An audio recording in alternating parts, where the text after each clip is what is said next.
Bíblias lá no Evangelho de Mateus, capítulo 21, a partir do versículo 28, para a gente meditar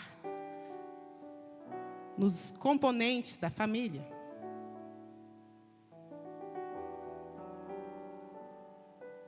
Eu venho me recuperando de uma gripe muito forte. E eu queria pedir aos irmãos, desculpa se eu começar a tossir. Mateus 21, a partir do 28. Eu até cheguei cedo aqui para orar. E eu falei para a minha bispa, bispa, eu acho que hoje não dá, ainda estou tossindo tanto. Aí a pastora Vanessa. Tá, glória. Coisa boa, né? É ter os irmãos preparados. Eu falei, pastora, isso ela não me ajudou, não. Mas desde ontem, eu estava melhor. E quando a bispa me deu a responsabilidade, irmãos, foi uma tosse, eu passei a noite toda tossindo. E eu não sei se foi um acerto ou foi uma questão emocional. Sei que eu não parava de tossir. Falei, eita Deus. Mas a palavra tem poder. Amém? Diz assim, a partir do 28. O que acha? Havia um homem que tinha 2 filhos. Chegando ao primeiro, disse, filho, vá trabalhar hoje na vinha.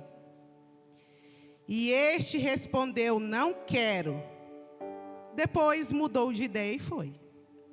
O pai chegou ao outro filho e disse a mesma coisa. Ele respondeu, sim, senhor, mas não foi. Qual dos 2 filhos fez a vontade do pai? O primeiro, respondeu eles. E Jesus lhe disse, digo-lhes a verdade, os publicanos e as prostitutas estão entrando antes de vocês no reino de Deus. Amém? Vira para o seu irmão para ele dormir e fala, 2 filhos. Faz assim para ele jamais esquecer dessa ministração. 2. Vamos orar mais uma vez? Pai, em nome do teu filho amado Jesus, eu quero te glorificar esta manhã. Porque amanhã, Senhor Jesus, de mais uma vez encontram contigo. E a tua palavra diz que ela não volta vazia, mas antes ela cumpre tudo o que lhe apraz. Então eu quero te pedir, Senhor, manifesta a tua grandeza, alcança nossos corações, transforma as nossas vidas. Porque a palavra jamais encontrou alguém, Senhor Jesus, e esse alguém saiu da mesma maneira. Eu quero te pedir, Pai, tenha misericórdia de nós. Leva-os a um entendimento, arrependimento, porque é sobre isso que esta palavra fala. E eu quero te glorificar e te engrandecer em nome do Senhor Jesus. Amém, queridos? Queridos, esta é uma parábola que vai falar sobre 2 fundamentos do Evangelho em si. Obediência e arrependimento. Sem essas 2 coisas, nós não podemos dizer que somos cristãos. E muito menos nos manter firmes na caminhada cristã. Para entender essa parábola, a gente precisa entender o contexto, o pano de fundo. O que Jesus estava fazendo, com quem ele estava falando. E a palavra vai dizer, no versículo 21, começa com Jesus entrando em Jerusalém numa entrada triunfal. E toda a multidão aclamando, glórias a Deus, hosana. Depois Jesus caminha um pouco mais e entra no templo. E aquela quebradeira, Jesus purifica o templo. E naquele momento começa a estabelecer ali um clima muito hostil, de confronto. E Jesus continua, e Jesus ainda por cima seca a figueira. E a figueira é um símbolo muito forte para os judeus naquela época. Mas Jesus, com tudo isso, principalmente quando ele seca a figueira, Jesus está já sinalizando algo que ele queria confrontar. Porque a figueira tinha folhas, mas não tinha frutos. E Jerusalém estava muito movimentada religiosamente. Tinha muita religião, mas não tinha adoração. E Jesus começa a confrontar isso. Parece, mas não é.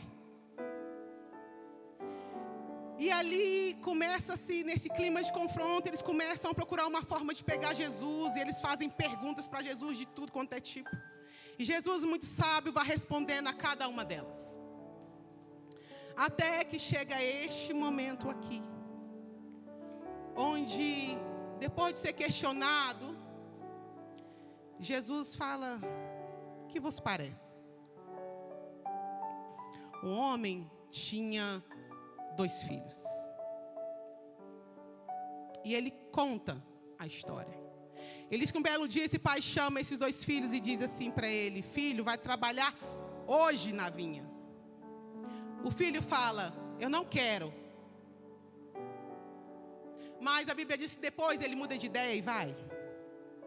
O segundo filho diz: sim, senhor.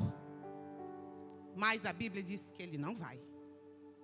Eu quero que vocês prestem atenção, queridos, não pretendo me demorar, mas prestem atenção na forma que eles respondem. Porque resposta verbal não significa resposta real. E o primeiro filho vai dizer: não quero. Quando a gente lê, parece mal educado, desaforado. Porque ele não dá nenhuma justificativa que normalmente a gente dá. Não vou porque estou ocupado. Não vou porque estou cansado. Não vou porque estou na correria. Não vou porque me dói aqui. Não vou porque me dói acolá. Não. Ele não dá justificativa nenhuma. E demais, ele ainda fala: eu vou porque eu não tenho vontade. Vou porque não quero. Mas a palavra diz que mudou de ideia e foi. E mudar de ideia, queridos, é trocar de opinião, de informação, de crença. Muitas vezes motivado por uma informação nova, um ensino novo, um confronto. Houve tempo em que mudar de ideia era muito tido com imaturidade, infantilidade, bipolaridade até. Mas hoje é sabido que mudar de ideia significa maturidade e flexibilidade. É você reconhecer que, aliás, ter humildade para reconhecer que a decisão que você tomou não foi mais acertada. Que aquilo que você falou, embora você estivesse certo na essência, você errou no modo. Requer humildade, queridos, reconhecer que errou e mudar. E requer mais humildade ainda, voltar lá e corrigir isso. Já ouviu aquelas pessoas que dizem: eu não mudo. Minha palavra é uma só, falei, está dito. Conhece gente assim? Pois é. Mas a nossa Constituição, inciso 40, artigo 5º, vai dizer que a lei retroage para beneficiar o réu. Sabe o que a lei estabelece, querido? É que se for para melhor, você volta. Se for para melhor, você deve voltar. Então não fique agarrado nessa sua, magnitude, nesse seu achismo que você é melhor do que o outro. Querido, tenha humildade para reconhecer e voltar. E muitas vezes a pessoa vê que errou com o filho, sabe que errou, mas diz: eu não vou voltar atrás. Mas se eu voltar atrás, o que ele vai dizer de mim? Eu vou ficar desacreditado. Você não vai ficar desacreditado não, querido. A cara que seu filho vai ver não é de um homem ou de uma mulher desacreditado, é de alguém transformado. Alguém que tem a capacidade de reconhecer que errou e realinhar. Dizer: olha, meu filho, Eu estava correto naquilo que eu queria te dizer. Era isso, isso, isso. Porém, eu errei. Eu pesei a mão. Eu disse coisas que eu não devia. Quantas vezes acontece isso dentro do nosso lar, entre conjugal, entre esposo e esposa, e você não tem a capacidade de voltar para corrigir. Até presenteia, mas finge que nada aconteceu. Na sua casa tem gente assim? Meu amado marido, ele ama me presentear, principalmente quando ele pisa na bola. E às vezes ele vem me entregar um presente assim, meio avexadinho, e eu sei o que é. E eu digo, você está me dando esse presente por quê? Aí ele, para você. Um mimo, um chocolate, eu, para mim, por quê? Isso por acaso é, homem, um pedido de desculpa? E ele diz, é. Aí eu, pelo quê?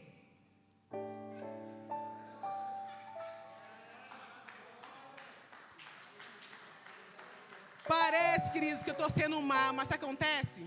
A gente tem a mania de pecar. Quando a gente vai pedir alguma coisa para Deus, a gente é muito individualista, muito específico. Mas na hora de pedir perdão, quer pedir perdão no atacado. Por tudo. Por tudo não. Pelo quê? É ele, porque eu falei isso, isso. Ah, meu marido, obrigada, te amo. E aí eu aceito. Ele me conhece. Fica a dica. Treina o coração dele. E dela. Porque tem mulher que é dura também.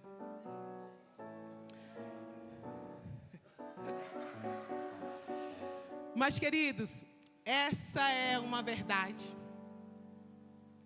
E quando a gente pensa sobre isso, eu fico pensando que quantas coisas nós temos perdido, porque nós não temos tido a humildade de voltar atrás. Voltar atrás não é retroceder, queridos. Em Deus é avançar. E ele volta atrás.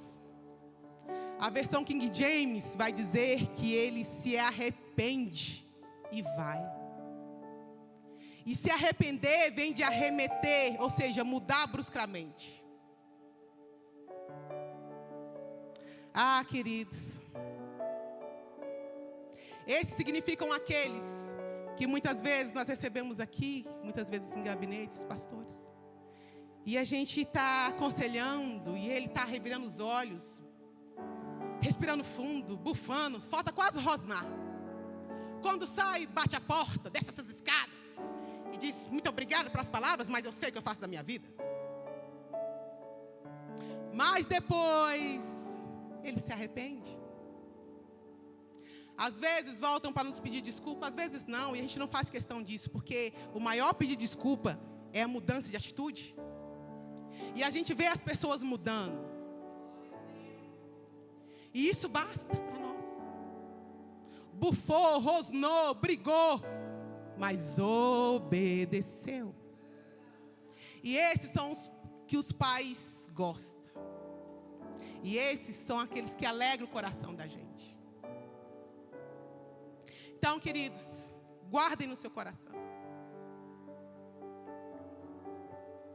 Se arrepender, voltou atrás, não é sintoma de fraqueza, mas é sinal de grandeza. Volte atrás quantas vezes for preciso, necessário. Vocês lembram do que aconteceu com Agar, a serva de Sara, em Gênesis 16? A Bíblia vai dizer que ela está passando por momentos difíceis na casa do seu Senhor. E ela então não aguenta mais aquilo e foge para o deserto. A Bíblia vai dizer que o anjo vai até ela e fala, Agar, da onde vens e para onde vais? E ela toda doída vai falar de Sara. Na hora o anjo fala para ela, volta e te humilha diante da mão da sua senhora. Você lê na história, você fala, poxa, mas que anjo insensível. A mulher está sendo humilhada, vai para o deserto e o anjo manda ela voltar e se humilhar. Mas, venhamos e convenhamos, querida, a verdade é que empatia é muito boa, nos acolhe. Mas empatia não muda a realidade de quem está sofrendo, mas uma direção sim. E o anjo manda ela voltar, porque fala, é uma forma de dizer, Agar, deixa eu falar uma coisa. Quem precisa dela é você. Porque o que você está carregando aí vai ser uma grande nação. Então, pelo que você carrega, você volta. Eu vou repetir de novo. Não é pelo que você sente, é pelo que você carrega. Você volta. E ela volta. Humilhadinha, mas volta. E você sabe o que acontece depois. Ismael nasce. A promessa se cumpre e se torna uma grande nação. Imagina se Agar tivesse batido o pé, ficado ali no orgulho dela, ferido. E eu não volto para aquele lugar. Aquela mulher me humilhou demais. Eu não volto para lá. Sabe o que teria acontecido? Muito provavelmente eles teriam morrido ali. Ismael nem viria a nascer.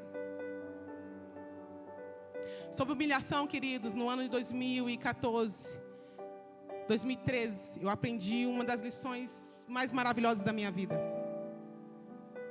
Eu trabalhava com assessoria internacional parlamentar. Quem trabalhou com parlamentar sabe que é difícil. Porque é um público especial. Pelo menos eles acham que são. E eles gostam de ser tratados de forma especial. E eu sofri uma situação que eu me senti bastante humilhada. E tinha um chefe mais antigo, meu saudoso Lauri. O câncer matou ele em 6 meses, foi algo terrível. Mas o Lauri foi um pai, nós trabalhamos juntos 5 anos, ele era um pai para mim. Era aquele tipo de pessoa que tem que ter na vida, porque o Lauri era aquele que me aconselhava financeiramente, me aconselhava como pessoa, me ajudava profissionalmente. E eu estava meio entristecida na minha sala, o Lauri entrou e perguntou, ele me chamava de neguinha, o que foi neguinha? Eu falei, poxa, Lauri, eu me senti mal, me senti humilhada. Aí ele me conhecia, ele falou assim, mas tu não é humilde? Aí eu falei, sou, Lauri. Mas ainda assim você se sentiu humilhada? Eu falei, me senti. Ele falou, é impossível humilhar quem é humilde.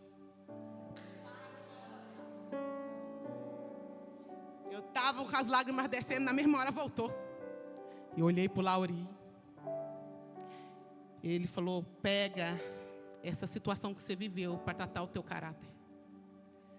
Porque isso significa que, embora você professe uma humildade, você ainda não é. Ninguém tem o poder de te humilhar, querido, se você já for humilde. Jesus. Achincalhado, debochado, riam dele. E você não vai encontrar uma inscrição sequer que Jesus se sentiu humilhado. Porque ele já era humilde. Aquilo que nos incomoda, querido, que fazem com a gente, nos incomodam, diz mais acerca de nós do que deles. Porque paz é interna, só retira se você deixar. A gente tem que ter maturidade e inteligência emocional suficiente para, indiferente do que a pessoa está falando, você está controlado aqui dentro. Pastor, é sangue barato? Não, é inteligência, você sabe quem você é. Machuca? Machuca, mas até isso. As pessoas, sabem, bate e volta, bate e volta, bate e volta. Chega uma hora que nem vem mais. Mas o segundo filho, queridos, responde ao pai de uma maneira maravilhosa, que todo filho deve responder, pelo menos na minha casa era assim. Se minha mãe me chamasse, eu falava que moleca, você está falando com seus amigos? Era sim, senhora, ou sim, senhor. E eu aprendi isso muito forte. Eu tenho um sobrinho que fez 24 anos. E quando ele tinha 14, ele morou comigo. Um dia ele estava no quarto, eu na sala. E eu, Paulo Vitor, ele, que? E eu, Paulo Vitor, ele, que? Mais alto. Eu, Paulo Vitor. Aí ele levantou de lá e veio. Que, tia? Respondi 3 vezes. Aí o que? Não é resposta. Por acaso, está falando com algum amigo teu? Me responde direito. É senhora. Aí ele: desculpa, achei que a senhora é muito nova para ficar chamando de senhora. Eu falei: eu vou ter, se eu tivesse 10 anos era senhora. Porque não é questão de idade, é questão de respeito. Entendeu? Entendeu. Hoje até na mensagem, o Paulo Vitor, ele: senhora. E este filho respondeu da mesma forma: sim, Senhor. Positivamente e reconhecendo a autoridade do pai. Mas a Bíblia diz que ele não foi.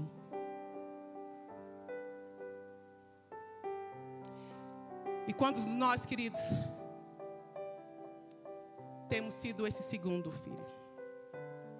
Esse filho representa os filhos que diz sempre prontamente sim para o Senhor. Sempre sim prontamente para os seus líderes. Pastor, estou aqui, pode contar comigo, me põe na obra, estou aqui. E aí você escala. Aí na primeira ele chega atrasado. Serve, mas só se for do jeito dele. Canta, mas só a música que quer. Chega, mas sai mais cedo. E nem pergunta se vai precisar dele ou não. Esse é o tipo de filho, queridos, que diz sim, mas desobedece. E não se engane, porque tem pessoas que falam: mas eu estava lá, poxa, que é demais. Mas sabe de uma coisa, querido? Não se esqueça que obediência parcial é desobediência total. Eu obedeci, mas eu obedeci só um pedaço.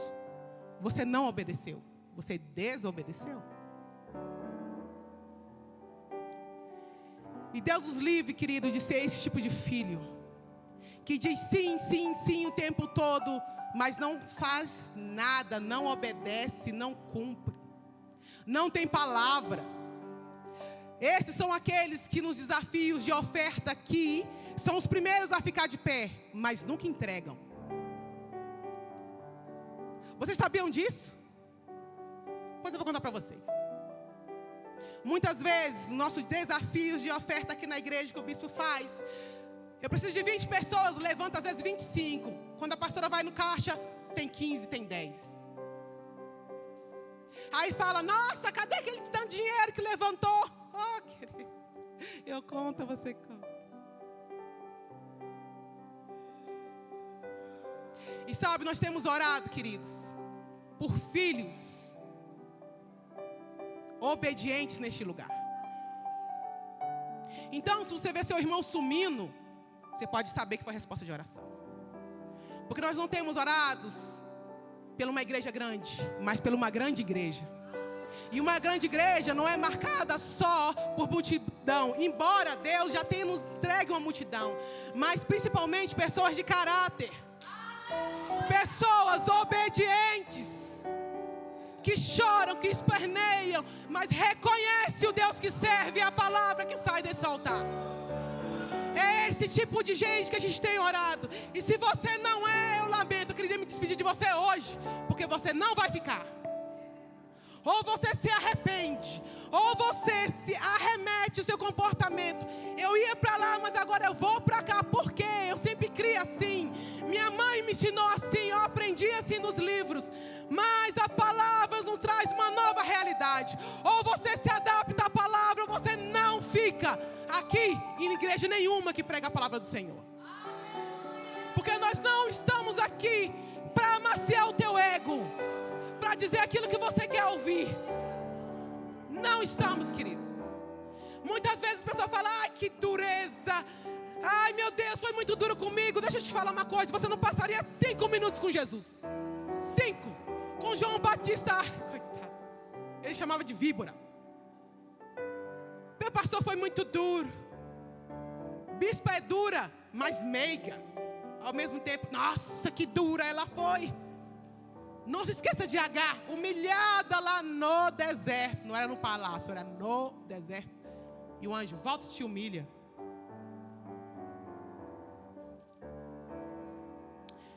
Aí o povo muito fala de mimimi. E eu tenho preguiça disso, porque como terapeuta eu sei que mimimi é a dor que dói no outro. É muito fácil você falar que fulano está de mimimi, porque não está doendo em você. Mas a verdade é que nós somos muito imaturos emocionalmente. Isso aqui te confronta, você já... Eu não vou andar com fulano, mas não. Era engraçado que teve um tempo que a gente tinha discipulado aqui, separou os pastores. E tinha gente que vivia querendo mudar de grupo. E colocar os pastores contra os outros. Aqueles demônios. Aí, porque ele falava assim, nossa, pastora. Fui falar com a pastora Vanessa. Nossa, aquela mulher.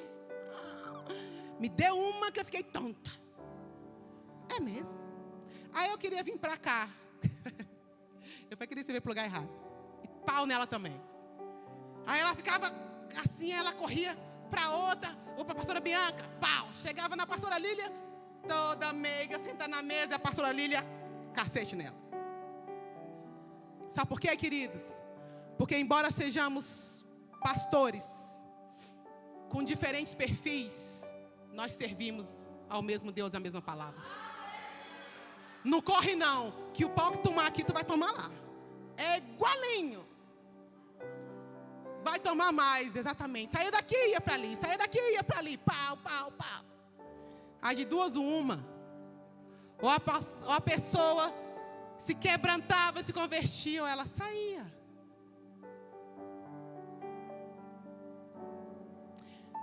O bispo acabou de chegar, lindamente vestido, elegantemente.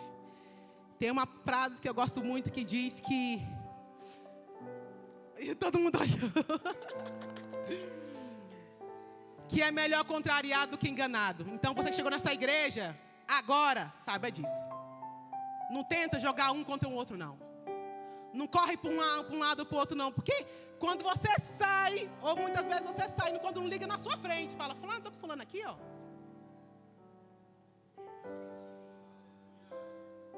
Nós temos um só propósito e um só caráter. Aleluia!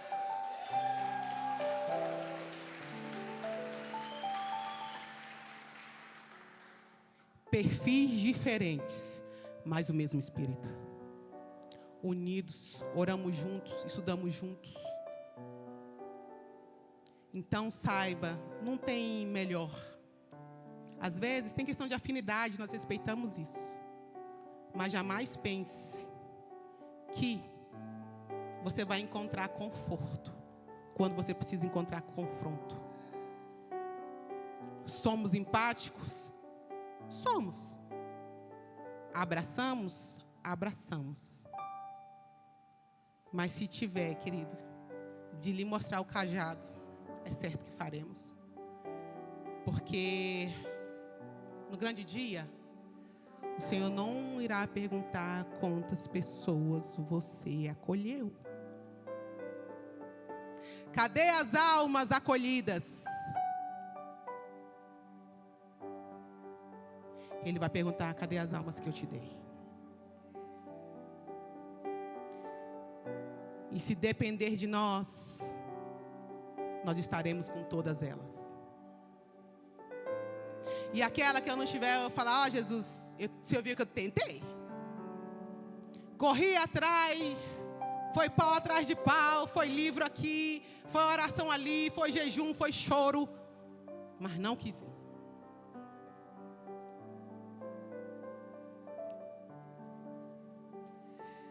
Quero dizer para vocês, queridos, como eu disse no início, lembra?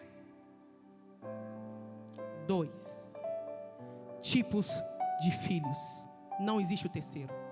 Isso quer dizer que ou você é o primeiro, ou você é o segundo.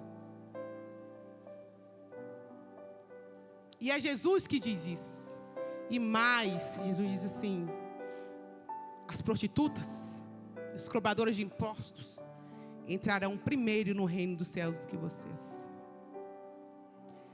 Esses 2 tipos de pessoas que Jesus cita na Bíblia, era a escória.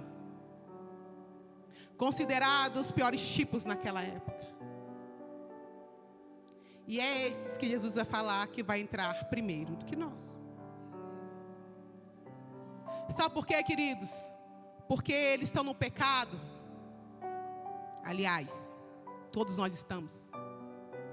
Mas as prostitutas são prostitutas mesmo. Você olha de longe, você vê que é prostituta. Mesmo aquelas que são de luxo. Você bate o olho e você reconhece que é prostituta. Os cobradores de impostos são reconhecidos porque eles te fazem cobrança. São declaradamente aquilo que são. Mas nós, religiosos, andamos em ternos bonitos, em vestidos bonitos, em caras maquiadas. E deixa eu te falar, Jesus conhece seu coração por detrás do terno. Conhece a sua cara maquiada. Conhece que aqui você entra todo cheio de Deus. Senta, parece um anjo, mas em casa é um capeta. Desce as escadas, a família fica assim: meu Deus, o que aconteceu com esse homem? Já trata a esposa mal, já dá um sanfanão no menino, já sai gritando com o menino daqui. Deus te conhece. Você não engana ninguém. Não se esqueça disso. Você pode até nos enganar por um período, porque nós somos homens e mulheres que oramos. E às vezes a gente se engana só um pouquinho. Porque muitas vezes Deus fala, pergunta para ele se ele dizima. Vem com uma história que, meu Deus, constrói o seu coração. Você fala, ora por mim, minhas finanças. Aí o Espírito fala, pergunta se dizima. Aí você fala, irmã. Então, o irmão é dizimista, fiel. Sabe o que é, pastora? Não tem sobrado. Eu até tento, mas não tem sobrado. Aí você abre Malaquias 3:10. Lê para ele e fala, você está roubando a Deus? Você não vai prosperar nunca. E eu nem vou orar por você. Porque eu não tenho nem autoridade para orar quando há quebra de princípio. Você está quebrando um princípio e o princípio quebra você.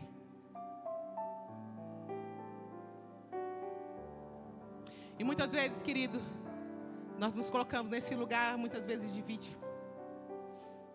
Parecemos melhores, mas somos piores. Porque eles são o que são. A gente se faz. É figueira, tem folha, mas não tem fruto. Se sacudir, se olhar bem pertinho, não tem nada. A gente engana as pessoas com as nossas vestimentas, com as orações eloquentes, com as canções maravilhosas, com timbres de voz indistinguíveis, com a oratória irretocável. E Deus lá de cima dizendo, não tem nada.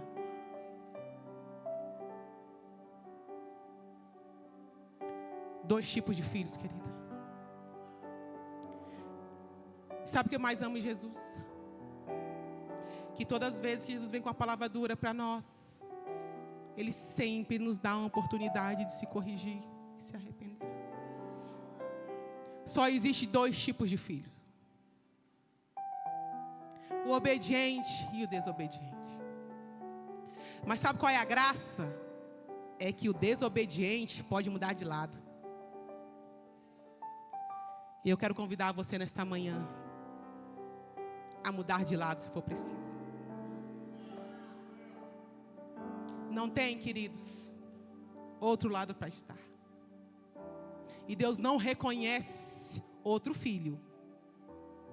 Porque o desobediente, ele até trata. E ele trata mesmo, você sabe, você já tomou pau do Senhor. Mas você pode me dizer assim, mas pastora, graças a Deus eu já apanhei demais, eu já aprendi, eu sempre fui obediente.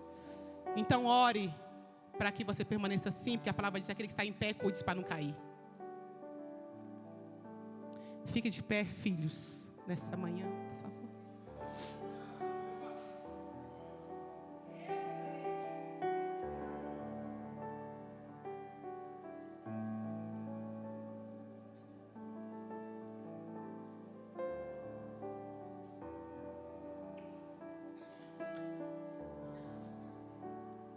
Eu vou te dar um tempo, queridos, para você refletir.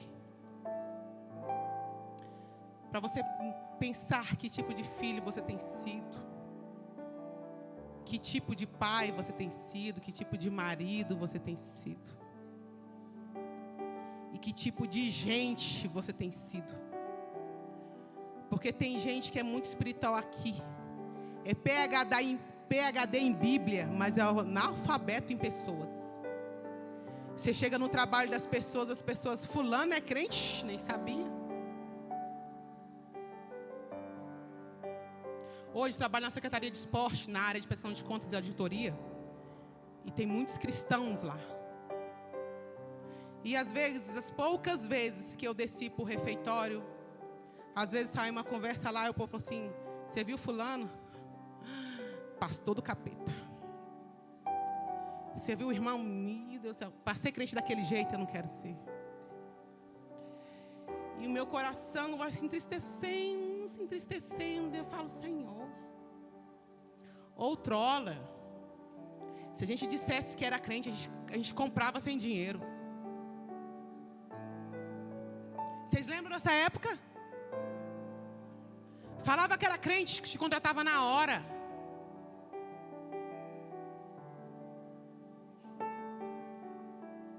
E é uma pena, querido, que quem mudou fomos nós.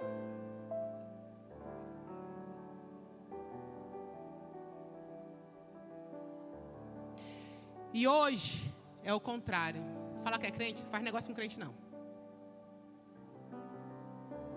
Um crente chega para trabalhar com a gente, você vai ver. Mas não nós. Amém? Não que sejamos melhores, mas nós desejamos ser, queridos.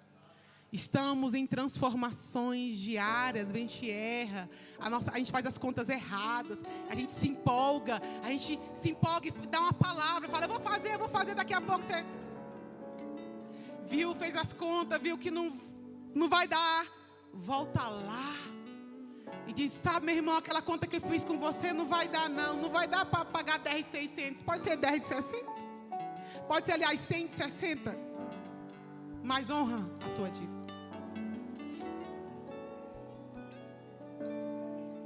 Fala, sabe, mulher, eu te prometi aquela viagem maravilhosa. Oh, glória. Mas acontece que apertou demais. E não vai dar. E é muito engraçado porque às vezes as pessoas têm a impressão de que as pessoas estão vendo. Eu não preciso dizer nada para ela, ela está vendo. Nada substitui uma tomada de posição sua. De voltar e dizer assim, tá vendo? Sim, ela tá vendo que a situação tá difícil, que os filhos estão difíceis, mas você prometeu. Tenha humildade, seja mulher de sentar e dizer, a situação é essa e essa. Eu te prometi, mas eu não tenho condição. Vamos orar, o Senhor trará a condição. Ah, ela sabe que eu me arrependi. Você não diz? Não tem a humildade de chegar para a pessoa e dizer, eu errei, me perdoa. Eu já disse, eu não aceito presente, não fala comigo primeiro.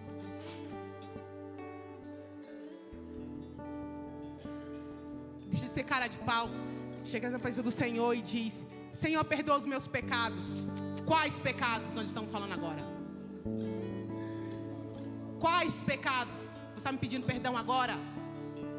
Porque menti, porque prostituí, porque adulterei, porque falei mentira, porque falei contra o meu irmão. São esse tipo de oração que a gente tem que fazer. Sabe por quê? Porque a gente não muda aquilo que a gente não reconhece. Reconhece pelo que você está pedindo perdão. No que você está errando? Sabe? Tem gente que sai e entra na presença de Deus igual. Horas. Você fala, gente, mas a pessoa ora e não muda. Porque fica lá dizendo de si, do que eu preciso, do que perdão meus pecados, mas na hora do arrependimento é meus pecados. Quais pecados? E às vezes você tem que reconhecer que você nem tem condição de sair dele sozinho e procurar ajuda.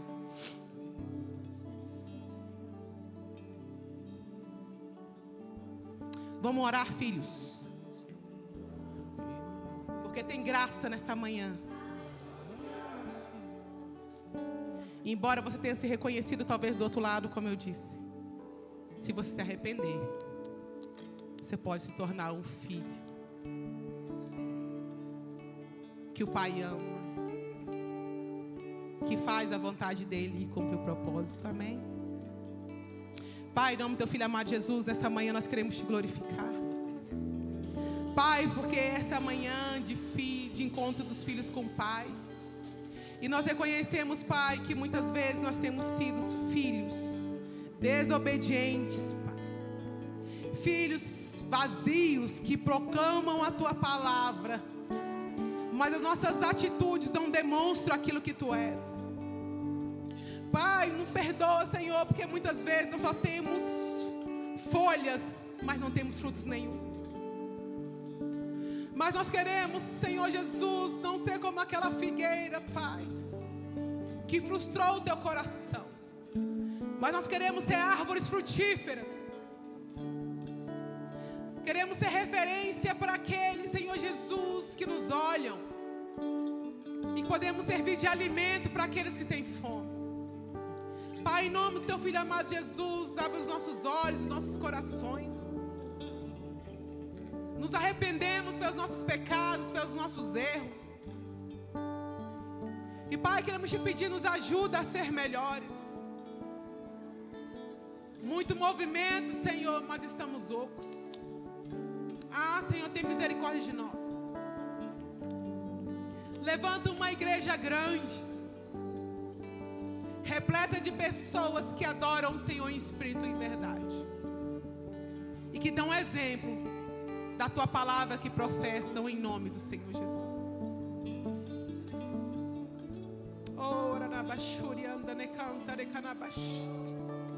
Alcança os nossos lares, Senhor. Toma os nossos filhos, nossos maridos, as nossas esposas. Deus, em nome do Senhor Jesus, nós te pedimos que cada um seja alcançado, Senhor Jesus, na verdade do teu evangelho. Porque andar contigo, Senhor, não é sinônimo de ser teu. Judas andava contigo, mas na primeira oportunidade te traiu.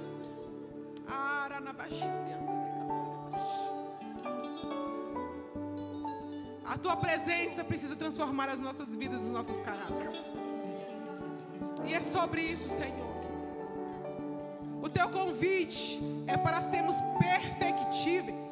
E quer dizer melhores a cada dia. E nós fazemos um compromisso, Senhor, de sermos melhores a cada dia. Oh, Espírito Santo, que possamos ser, Pai,